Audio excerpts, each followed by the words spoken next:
You gave us back the ANC. We gave you back the ANC via the back door. Our party leaders were hastily convened an hour or two in a cabinet meeting which was called by President Ramaphosa to tell them about the proposed 2 percentage point increase on VAT. And that's the first time they heard about it. We committed one blunder. We allowed the ANC to negotiate with each one of us separately or individually. The one who actually wanted to kill me was out on warning 2 days prior for another crime that he had committed. Spread the fire. Welcome back to SMWX, and today I'm extremely excited to be joined by UDM Member of Parliament Nqabayomzi Kwankwa. So thank you for joining us on SMWX.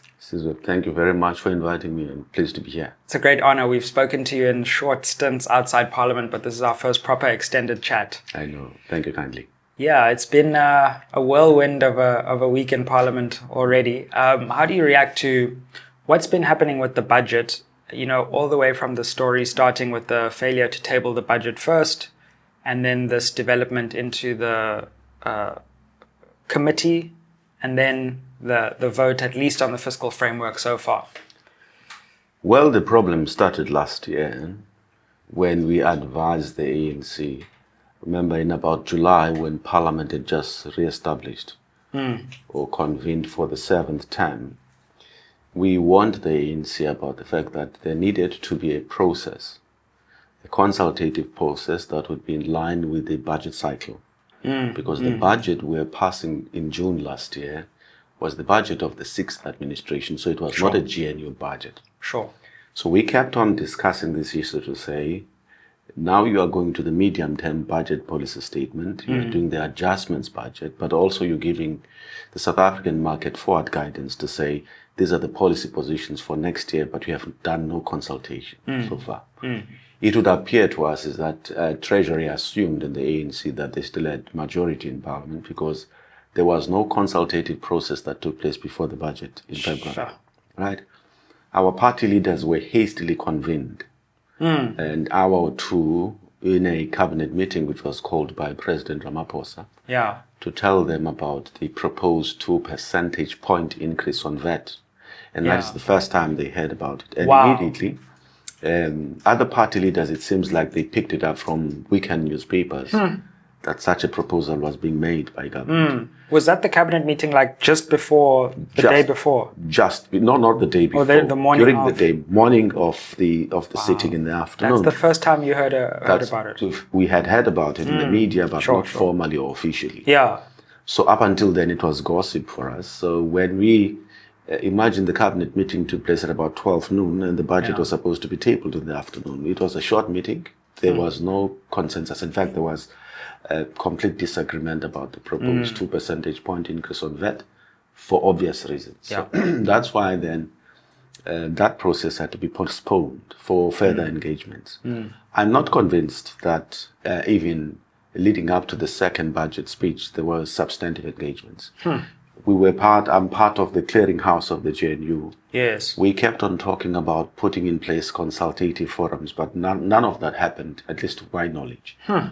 Maybe if there was consultation about the proposed increase, it occurred informally at executive level between party leaders themselves, including the president of the country. And one of the issues that we've raised as the UDM as a weakness of the current GNU is that there's no proper interface between Parliament and the executive, which has been developed. Interesting. And we've been talking about this issue for a long time because we're saying, as parties that are in the GNU, that are in Parliament, we have a responsibility to hold the GNU executive to account. But there also needs to be communication in a very structured way between the executive and Parliament, how to process some of the decisions. So I want to give an example. When the chairpersons of committees were, I would say, first nominated and then elected, we saw all of that on TV. When the House chairs, I did not even understand how the process was followed.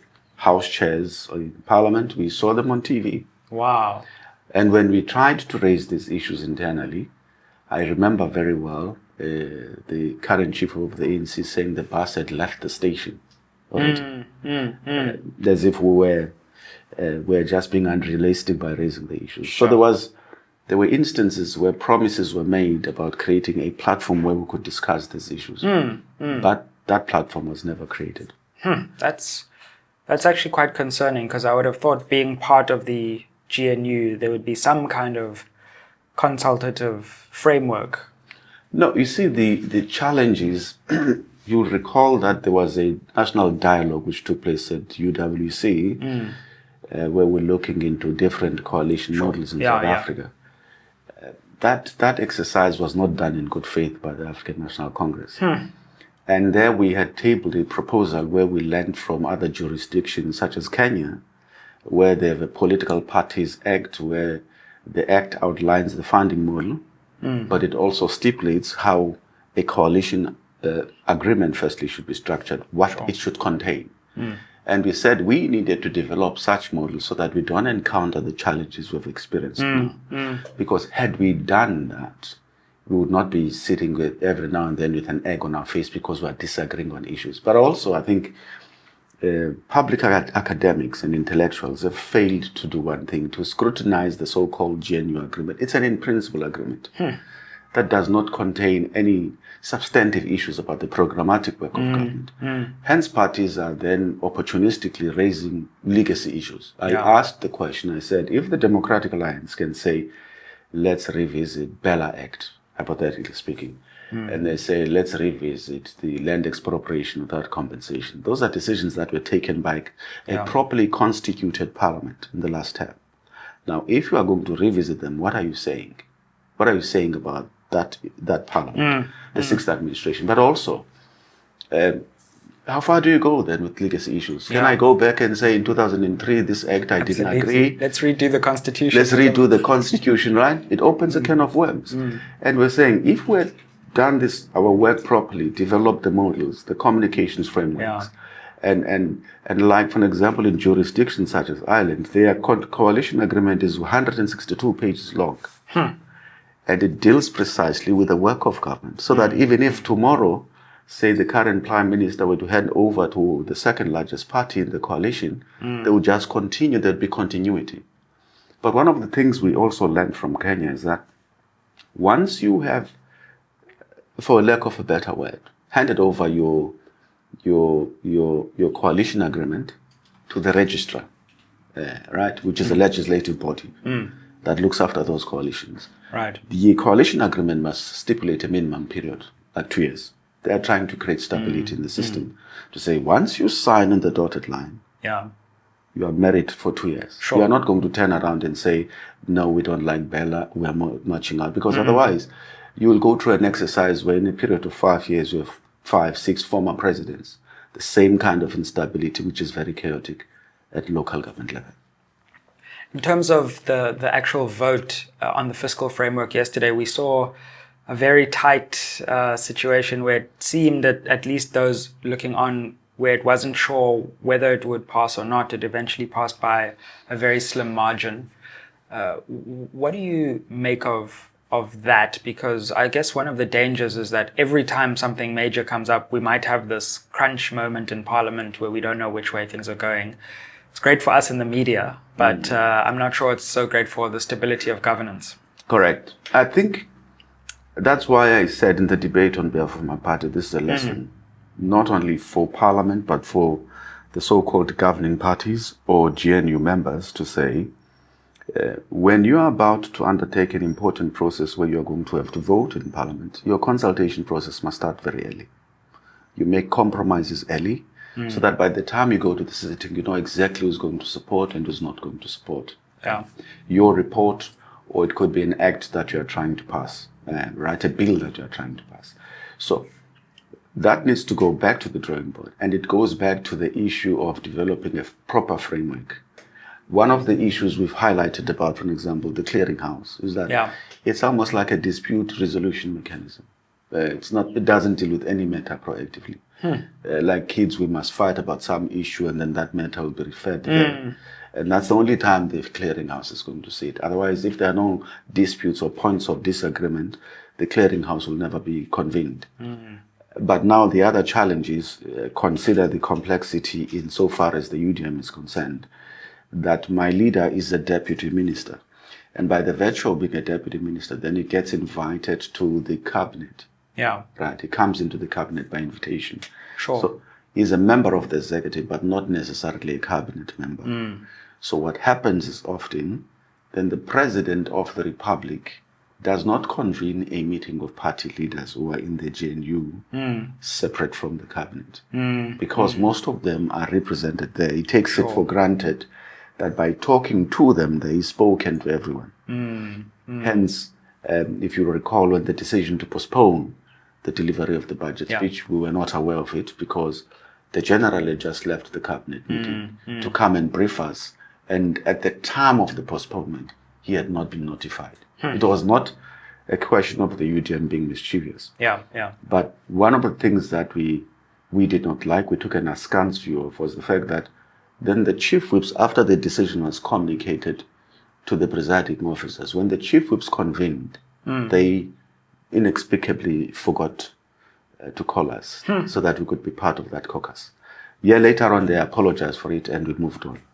Do you think there was anything intended in that? Because that's a very strange decision. On that particular day, I don't think there was. Because I think everyone was under pressure. It's because also the bells had already started ringing by the time the decision was communicated to Parliament. Sure. That means probably the communication came late to the Speaker of the National Assembly. And naturally, the Speaker could not convene the whips. She had to convey the message to the chief whip of the largest party to say, talk to other whips. Here's the situation, and you need to talk about it. So we couldn't stand up in Parliament and support a decision that we are not aware of. Absolutely, you were right not to. I mean, you've had a lot of experience within the finance sector of Parliament. Let's talk about the fiscal framework, which was discussed in this Joint Finance Committee meeting, which lasted 9 hours.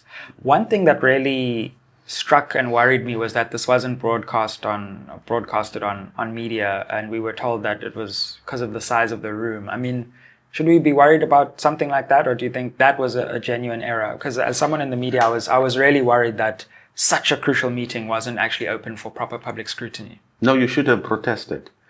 I mean, the public has a right to view, except for instances which are provided for in the rules, where Parliament must have a closed session.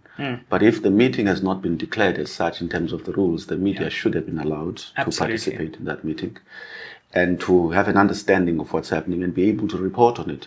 Because now, the media was not able yesterday to play devil's advocate in the disputes, people saying the report was not processed properly, there were procedural flaws or errors in how the report was adopted, our views were not contained. No one, except for the people who were in that meeting now, to be able to tell as to exactly what happened. Absolutely. Right? But the danger of that is, I think the weakness for me is that because the ANC for the longest period had a clear majority, did not need numbers to be able to pass reports, to adopt its budget. I think the systems which were created in Parliament, even in terms of adopting reports, were created because the ANC could pass any report at any time. Even if there was a dispute, they would be able to deal with that.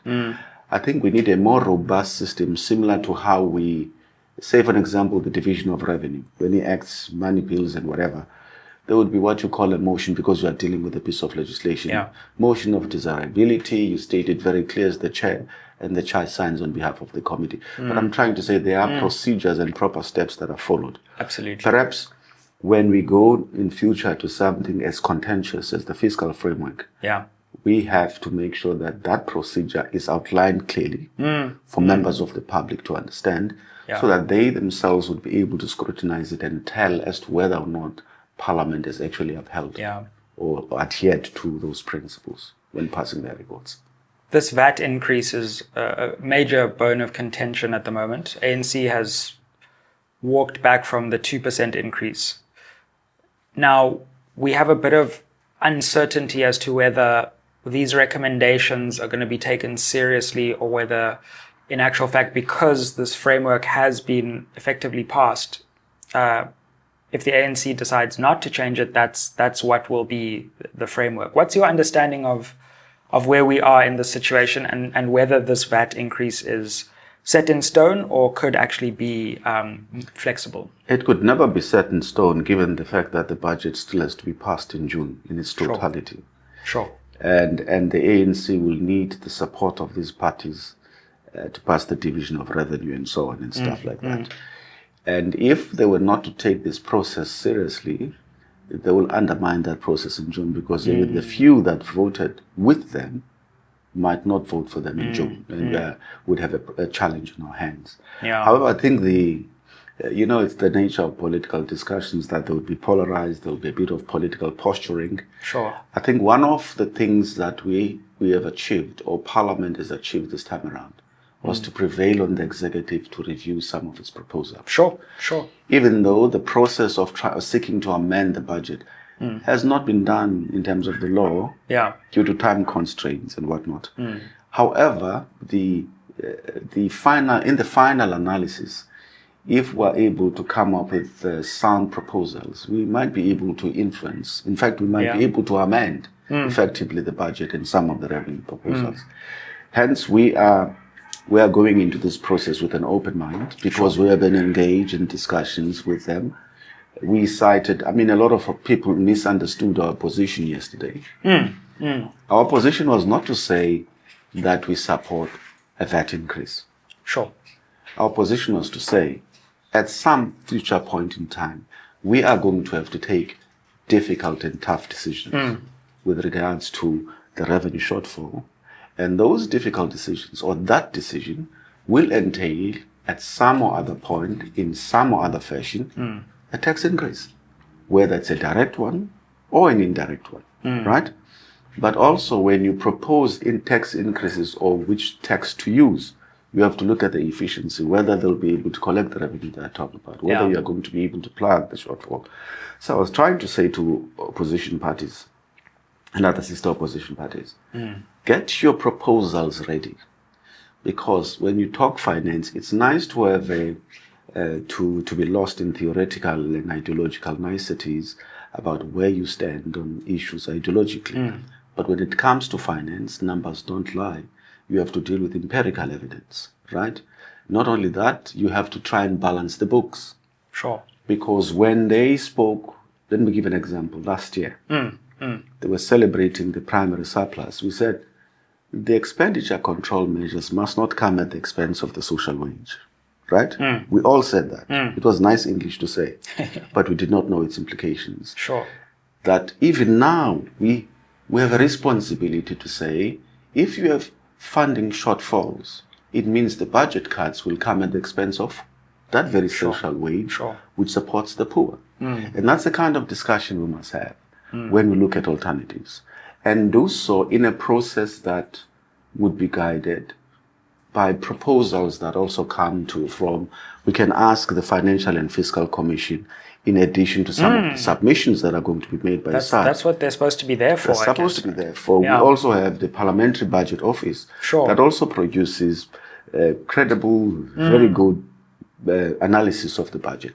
So we have the tools to be able to get the institutions that support us to say, here's the proposal, here's the modeling by Treasury, can you scrutinize it, analyze it, so that we can form an informed view on it. Yeah. That's the point we're making. Yeah, no, absolutely. And maybe we'll start to see some of these institutions revived, given that, as you say, it's no longer just a question of ANC rubber stamping, but we now actually need to lean on these institutions for proposals and to actually do the work they were originally intended to do. Correct. Yeah. The GNU negotiations fascinate me. And you would have been, I imagine, quite close to what was happening with the UDM being brought in. What's your analysis of what happened? Why did the UDM decide to join the GNU? And what's your view on? Let's start there. Just that story of how you're brought in. Remember, firstly, we were one of the few parties, if not the only party, that anticipated that after elections there will be a government of national unity. We even called it as such in our manifesto. In fact, General Holomisa said on this platform, Yeah. long before the election, that's Correct. what he thought would happen. And it was consistent even on Twitter. It was the position of the party. Yeah. So when the African National Congress came up with this GNU concept, we couldn't really say no without looking at it substantively as to what it contained as a proposal. We're also mindful, we're not naive, mindful of the timeframes that emanate from the legislations that we had to comply with in terms of forming the cabinet, passing the budget. And we knew that we could only agree on issues in broad terms before elections. Yeah. Hence, we're hoping that after elections, then we'd have a roundtable discussion to deal with substantive issues. So when we went to the GNU, one of the mistakes I think opposition parties made, I could never forgive us for this. I think it's a damning indictment of our leadership that we went to the election saying, remove the ANC from power, vote for us. And what people tend to forget is that South Africans responded positively to that message because opposition parties are currently sitting 60% of the vote. It's true. But even with that 60%, we could not agree. We couldn't even talk to each other. Issues of political leadership differences and all that nonsense, which doesn't take us anywhere. But the worst part of it, then we behaved like groupies to the ANC for a selfie opportunity.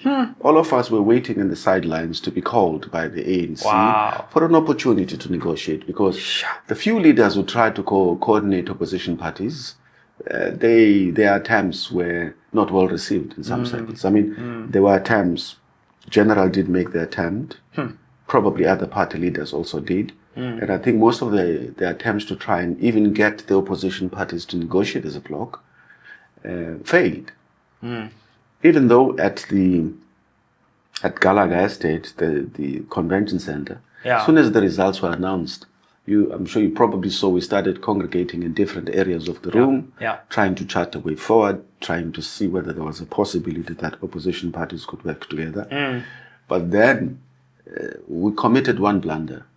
We allowed the ANC to negotiate with each one of us separately or individually. Yeah, that was a masterstroke on their part to break up. Well, I suppose you allowed it as well to happen in a way. Yeah, we did. And now it meant that whatever agreement came out of those discussions, they kept on saying, whatever we discuss with this party is confidential. Yeah. Whatever. But then they expect you to sign even the, the statement of intent. Yes. It would be you signing with the ANC. Yeah. Not signing one document. I mean, it's crazy. So there are 9 or 10 statements of intent. Absolutely bilateral. Crazy. I don't know how we thought that then we could be able to pull together a genuine arrangement where you have 9, as you quite correctly put them, 9 bilateral agreements. So I could simply say, whatever you signed with the Democratic Alliance does not bind me. And to be honest, you don't know if those documents are the same. You don't. You can trust, but if you haven't seen them, you can't be sure. That's the problem. And that's why we never use the statement of intent as a reference point when we talk. Sure. We always use what we actually came to the GNU with when we had discussions with them as a point of reference, because you might find that whatever you think is important to the collective is actually only important to you and the ANC in the context of that bilateral agreement. You know, it would have been such a historic thing had all the opposition parties put their differences aside and actually said, we're going to have an opposition unity government. That would have been historic. Great for the country. I agree. Yeah, it would have been great for the country. We would be better able to also hold the ANC government to account for. I mean, look, I see the reaction of South Africans complaining about some of the tough decisions that have to be made from a tax point of view. Sure. But remember, it's the same South Africans who rewarded the ANC for its misrule for 6 or 7 consecutive terms, right? So now we all have to take collective responsibility for that mess. I mean, how do we allow a situation where your debt to GDP, I don't want to talk about 24% in 2008, but I want to put it into perspective and say it was a lousy 627 billion rands. In 2 years' time, it's going to be 6.8 trillion rands, which means we've borrowed on average about 350 billion rands a year. The question that the South African public should have asked, why have we not made a dent in the unemployment rate, inequality, and all the other challenges? Even infrastructure. Now, the people of South Africa also have to look themselves in the mirror and say, where did they fail themselves? Yeah. Right? And how can they do things differently in future? But unfortunately, even when they tried to, because the only way you can really hold a political party or politicians to account is via the ballot box. And they did that in 2024. Yeah. And we messed it up. Absolutely. You gave us back the ANC. We gave you back the ANC via the back door. You did. And, I think in some ways the DA has a lot to answer for that, because they painted themselves into a corner even before the election by saying that certain opposition parties were the worst thing and Armageddon was going to happen. And then it meant that the ANC could sit back and say, well, we know you're never going to work with these parties, so we can then break each of you up. So in some ways, the DA with that doomsday, and in fact, they're also now still in a corner, because if they leave the GNU, then everyone says, but wait, I thought you said that was doomsday, so now you're going to give us doomsday? Yeah.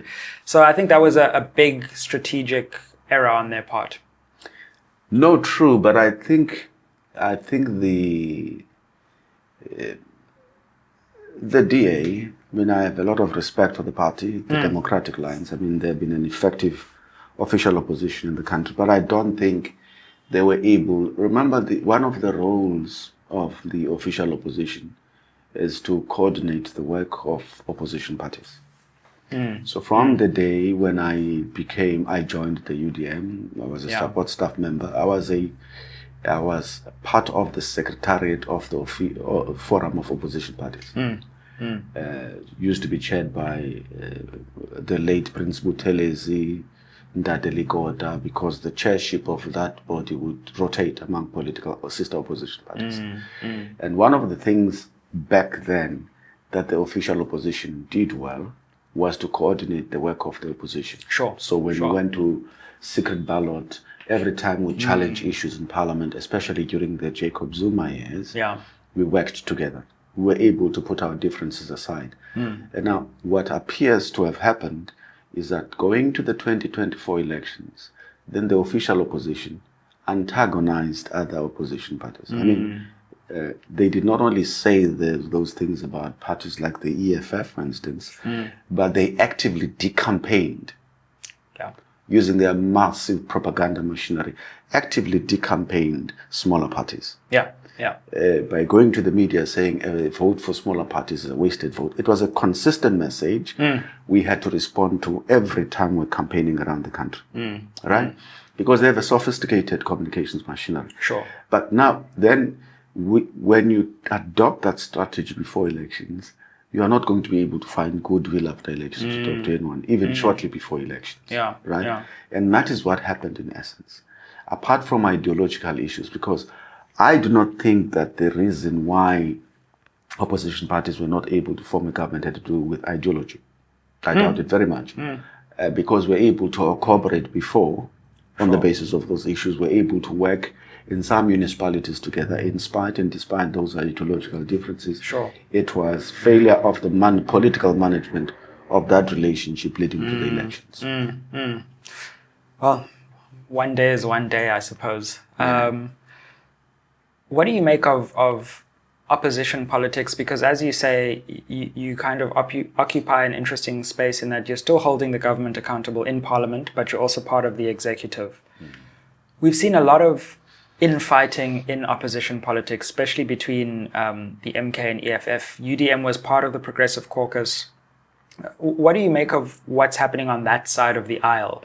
So, for example, I look at yesterday and I see that there were 10 MK MPs who weren't there because of the infighting in MK party. And then I see the margin was roughly 10 votes. And that seems almost like a dereliction of duty, because the MK is literally not representing its constituency in Parliament.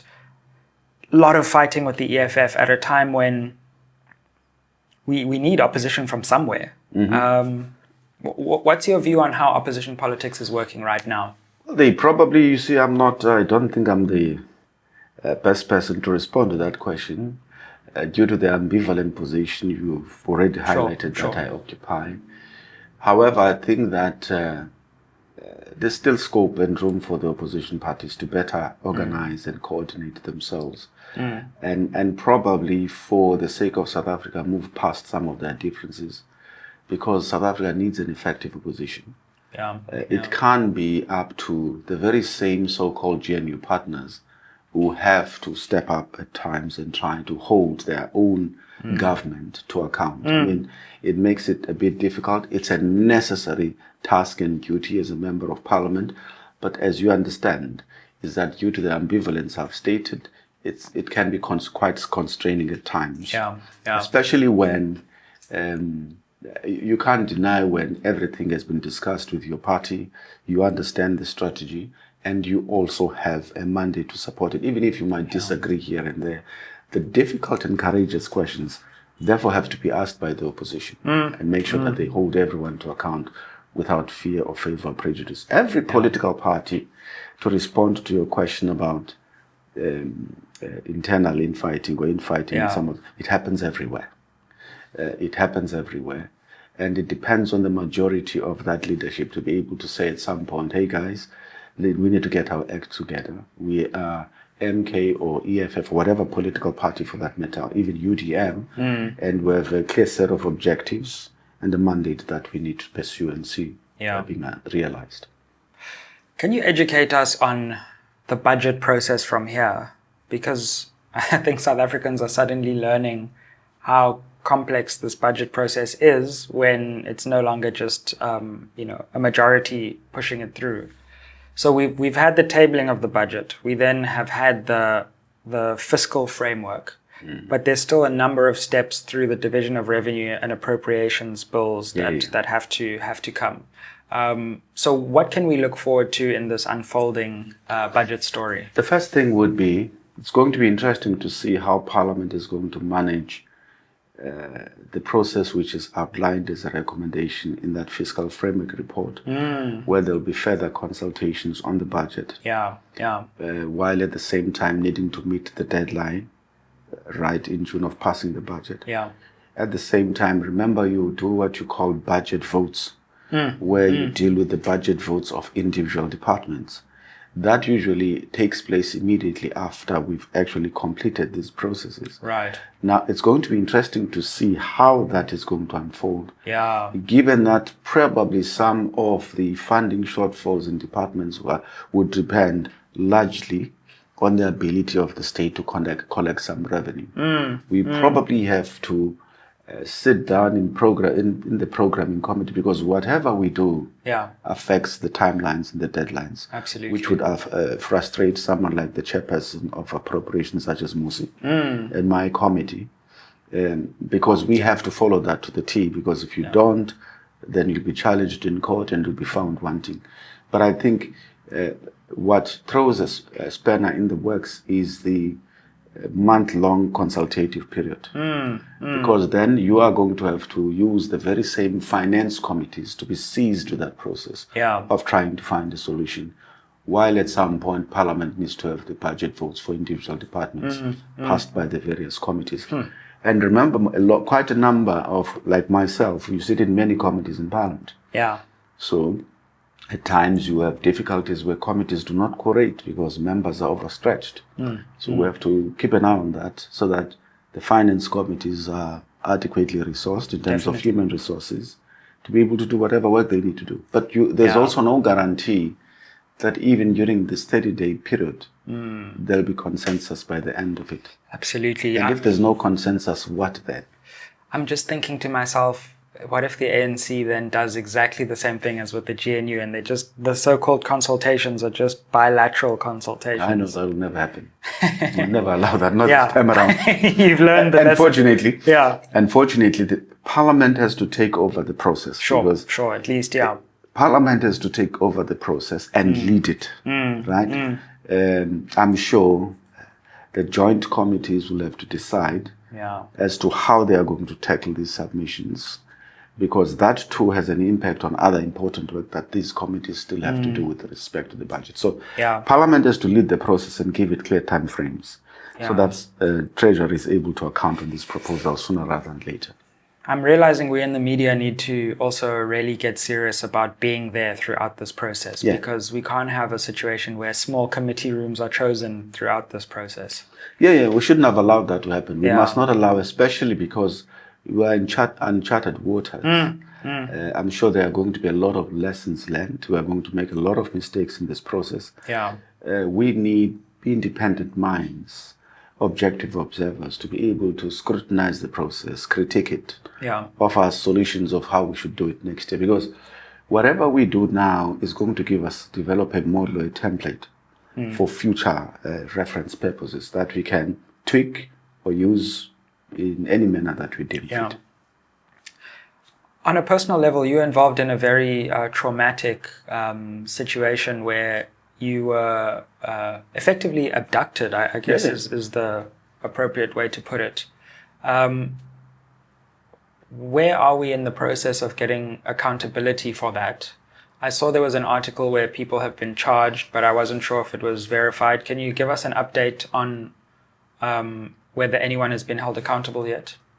Well, not yet. It's still a very long process. And I think how they were identified, they were not really arrested in the true sense of the word. I think they were going through a fingerprint process for a different case altogether. Wow. And then they were able to be linked to the fingerprints on my vehicle via that process. So they were not really arrested. They were already in prison for something else. Wow. And even the one who actually wanted to kill me was out on warning 2 days prior for another crime that he had committed. Up until now, we deal with this issue. So I said to the detectives, fine, the court hearing was postponed. When they prepare for the next court hearing, I need to be part and parcel of that process and play an integral role. I also need to be able to see them because I identified these guys as far back as via pictures, obviously. That's how they do it now. So I identified these guys as far back, I think, as July last year. Right? But since then, there wasn't much progress. Primarily because they would tell you that they do this here, then leave, go to another township. They could be in Grabo, hypothetically speaking, or could be in Port Elizabeth, committing crimes there. And then they stay there for like 5-6 months and come back again and do the same thing and terrorize people. I'm hoping that at some point justice will be served and that those who did that to me will be brought to book eventually. Absolutely. And so that we can make a lesson. Yeah. How are you recovering from that very traumatic moment? Well, it was difficult at first. I mean, I went through nights of nightmares. I mean, I had terrible dreams every now and then.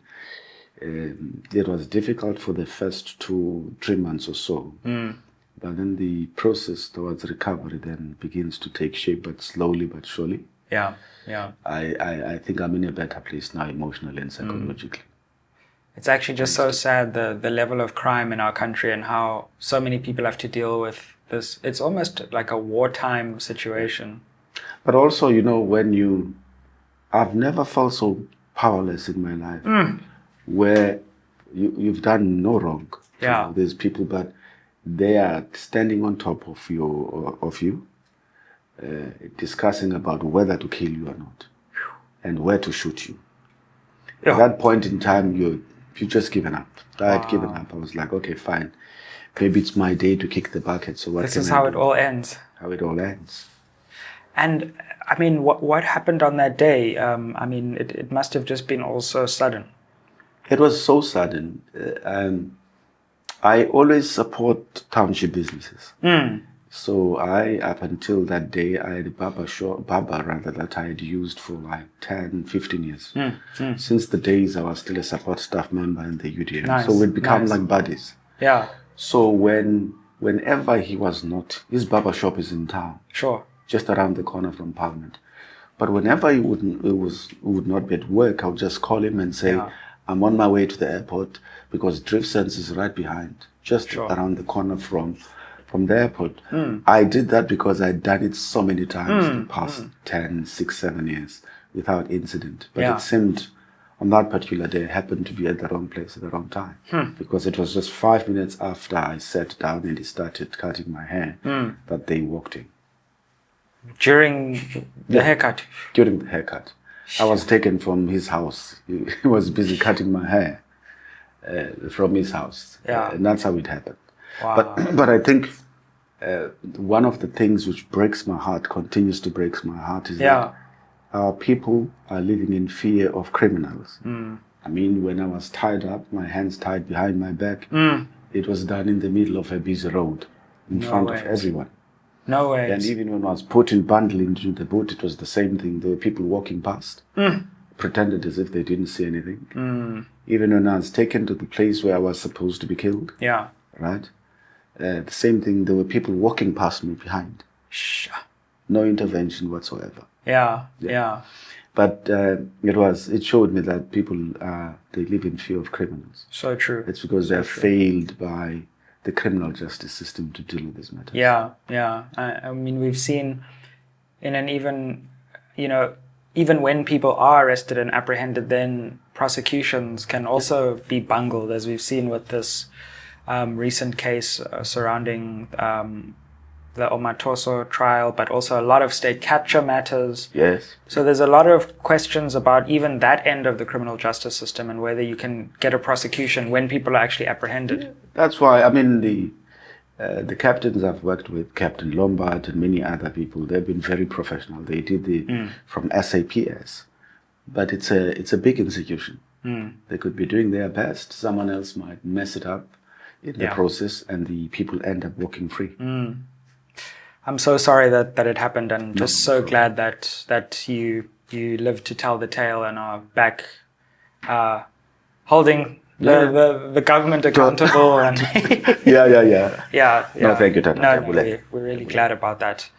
I guess as we close, you're someone who's looked at the economy for a very long time. You've looked at our politics. Let's assume all we could get political agreement. We had a functioning, well-running government that everyone could get behind. What do you think we need to do as a country to get this economy back on track and to get the country back on track? Is there an intervention you think that, or a few that could be game changers for us? No, I think not all is lost insofar as a coalition government in South Africa, right? I would not be sitting here still being part of that if I didn't believe that it could find solutions to South Africa's problems. And there's still a lot of hope in this coalition. There's still a lot of hope, yeah. So, but I think the coalition government needs to go back to the drawing board, right? Discuss real programmatic issues about how to grow South Africa's economy. Absolutely. Be willing to make compromises on some issues, because you can't use a mono-dimensional economic dogma to grow any economy. So no matter how great I think my ideology is, the best approach when you're dealing with a matter as complex as the economy is to use an eclectic approach. You draw from the strengths of each one's position, policy proposals. Agreed. And say, how can we be able to deal with issues of industrializing or reindustrializing the South African economy, creating jobs and all the challenges that South Africa faces, up until we're able to have that frank discussion and robust engagement around those issues. Tell each other uncomfortable truths, we will not be able to address South Africa's problems. But also, I think, which goes back to the point I was making, to say the statement of intent is a vague in principle agreement. What is missing is a program of action that deals with the programmatic work of government, that deals with each and every department, right? From a strategic point of view, agree on foreign policy, right? Because that's the first part.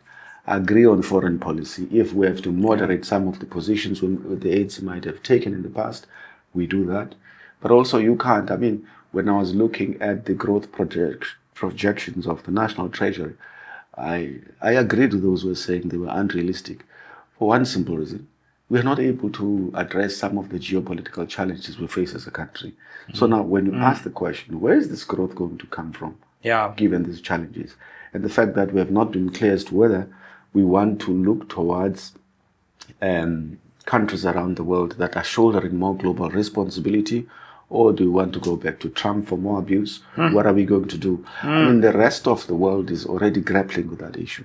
When we're in Ireland, I want to give an example. When we were in Ireland last week, we sat there with the leading economist, right, briefing us about the economy. They said when they started working on alternatives, because remember, Trump is also threatening them about tariffs, and that also affects the EU. So they said, as far back as last year, January, February, they were doing their own modeling and anticipating the election outcomes in the US, right? And they started planning for an instance or an eventuality where Trump slaps them with tariffs. Yeah. So they've already tried to work with the EU more, channeling more of their business with the EU. In our case, we're caught with our pants down. Yeah, absolutely. But we knew that it was going to punish us at some point for the ICJ case. I mean, they've been giving us hints for months and months already. Now we're falling all over ourselves trying to plug revenue sources, shortfalls because of some of those issues. So we need to have a frank discussion and overhaul the entire government. Redo the economic strategy. For example, have you seen the medium-term development plan? I saw the former president was asking for such a document. I mean, nothing. I've not seen it either. Nothing, hey?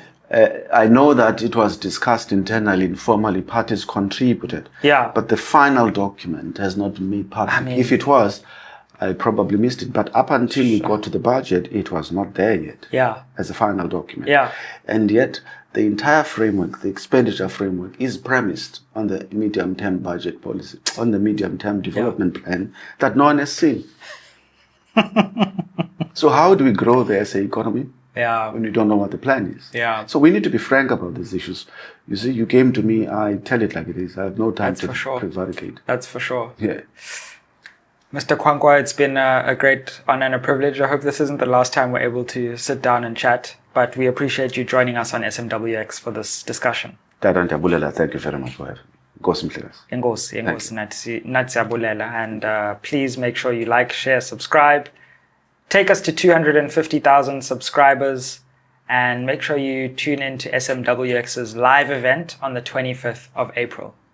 Aye. Fam, discount alert. Big shout out to our partners who made these Cape Town episodes possible. First, Curiosity Cape Town. They gave us a stylish and comfortable space to stay and shoot.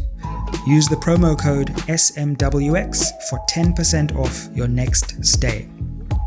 Next up, Pace Car Rental. They kept us moving with ease through the city. Use that same promo code SMWX to get 10% off your next car rental with them. Support those who support the channel, and let's go.